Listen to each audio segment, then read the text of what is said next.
বীর মুক্তিযোদ্ধার সন্তান মুশরাত জাহান মুনিয়ার সুপরিকল্পিত হত্যাকাণ্ডের সাথে জড়িতদের অভিযোগে সাইম সুবহান আনভীরকে অবিলম্বে গ্রেফতার, দৃষ্টান্তমূলক শাস্তি ও মামলার বাদীর নিরাপত্তা নিশ্চিতকরণের দাবিতে কুমিল্লায় মানববন্ধন করা হয়েছে।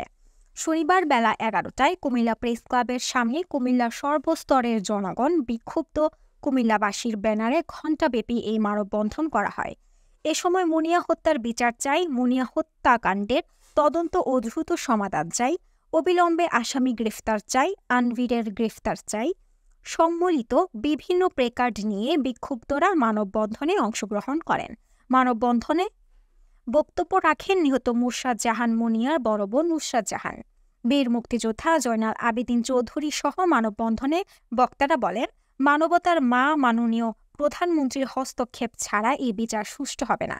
এ ব্যাপারে প্রধানমন্ত্রীর দৃষ্টি আকর্ষণ করেন তারা এবং অবিলম্বে আসামিকে গ্রেফতার করে আইনের আওতায় এনে শাস্তির দাবি জানান। উল্লেখ্য, গত ২৬ এপ্রিল সন্ধ্যায় রাজধানীর গুলশানের একটি অভিজাত ফ্ল্যাট থেকে কলেজ ছাত্রী মুশরাত জাহান মুনিয়ার লাশ উদ্ধার করে পুলিশ। এ ঘটনায় মুনিয়ার বড় বোন নুসরাত জাহান তানিয়া বাদী হয়ে বসুন্ধরা গ্রুপের ব্যবস্থাপনা পরিচালক সাইম সুবহান আনভীরের বিরুদ্ধে আত্মহত্যায় প্ররোচনায় অভিযোগে মামলা দায়ের করেন। যেহেতু এখন নতুন জজ কোর্টে, তো সেই জন্য আমি আশাবাদী হয়তো আমি বিচার অবশ্যই পাবো, কারণ একটা খুনের বিচার দৃষ্টান্ত হিসাবে থাকতে হয়। কারণ বাংলাদেশে এরকম প্রভাবশালী এই যে বসুন্ধরা আনভীর খুন করলো, তারা খুন করে পার পেয়ে যাবে, এরকম হাজারো মুনিয়ার হতে পারে সামনে। আমি একজন মুক্তিযোদ্ধার মেয়ে, আমি ন্যায়নীতি বিক্রি করি না। আমি আমার বাবার শিক্ষায় শিক্ষিত, আমি একজন মুক্তিযোদ্ধার মেয়ে।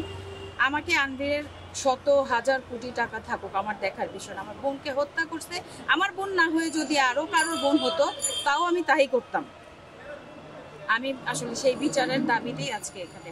আপনার এই যে হইতেছে এগুলো গরমিল হইতেছে, তারা নিরীহ এবং নির্যাতিত পরিবার এবং এতিম পরিবার, তাদের কোনো সমর্থ নাই। আমার মনে হইতেছে এটা ৯০০ দিয়া উনি তারা এইভাবে তদন্ত করতেছে। আমরা এটা সুষ্ঠু বিচার চাই।